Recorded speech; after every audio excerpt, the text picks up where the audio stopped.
પપ્પા પપ્પા પપ્પા પેંડા ખાવા છે. પપ્પા પપલી ના પપુડીનો આ બધું નથી ભિખારી પેટનો. અમદાવાદ મારો ગમત ગુલાલનો કાર્યક્રમ. ગમત ગુલાલના દૂરદર્શનના કાર્યક્રમ માટે હું ઈગલ બસમાં બેઠો. પાછળની સીટમાં હું બેઠેલો, આગળની સીટમાં બાપ દીકરો બે બેઠેલા. અને બરોબર બસ અમારા રાજકોટથી ઉપડી ચોટીલા બસ ઊભી રહી. ચોટીલા બસ ઊભી રહી ને તો છોકરો કેળા ફળાઈ ગયો. એટલે એના બાપાને કે, પપ્પા શું છે? કેળા ખાવા છે. કેળા નો ખવાય, શરદી થઈ જાય. ના પાડું છું તો નથી ખાવા કેળા. કહી દઉં ઉભેલો કહી દઉં કીધું ને એનું બાપુ 1 ડઝન કેળા લઈ આવ્યો સાહેબ. મેં કીધું મારું બેટું આ કહી દઉં માં કઈક છે ખરું. મેં 1-2 વાર કીધું ભાઈ કહી દઉં. મને કે ભાઈ તમે તો શાંતિ રાખો. હું કહી દઉં પૈસા છું. લીમડી બસ ઉભી રહી. દ્રાક્ષ ભાળી ગયું, પણ છોકરાને દ્રાક્ષ નું નામ ન આવડ્યું. એટલે છોકરો કે, પપ્પા ઓલું નાનું શું કહેવાય? હું વાહે બેઠો. મેં દ્રાક્ષ આપણે તો લઈ દેવી નહોતી સાહેબ. દ્રાક્ષ ખાવી છે.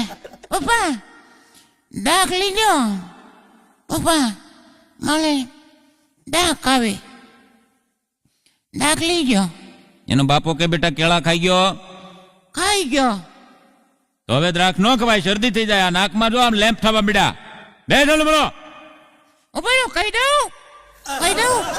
કહી દઉં કીધું ને એનો બાપુ 1 કિલો દ્રાક્ષ લઈ આવી અને એના ખોળામાં નાખીને લે ખા. હલો ભૂત છો કે કોણ છો આળા? 1 કિલો દ્રાક્ષ ખાઈ ગયો, 1 ડઝન કેળા ખાઈ ગયો. પછી હોટલે બસ જમવા માટે ઊભી રહી. એટલે છોકરો હોટલે એટલે ત્યાં તો તમે જોવો એટલે ઓલા કાચના બોટલમાં પેંડા ભરેલા હોય ને છોકરો પેંડા ફાળી ગયો. આમ સત્ય ઘટના બની ગયેલી મારા જીવનમાં. હું અહીં રજૂ કરું છું.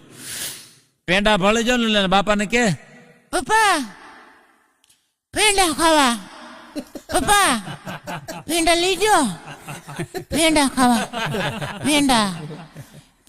ખાવા છે મારે. પેંડા ખાવા. પપ્પા પેંડા લીજો. પેંડા ખાવા. એના બાપાને એમ કે આપણે સાંભળીએ નહીં, બસ ઉપડી જાય તો લેવા નહીં.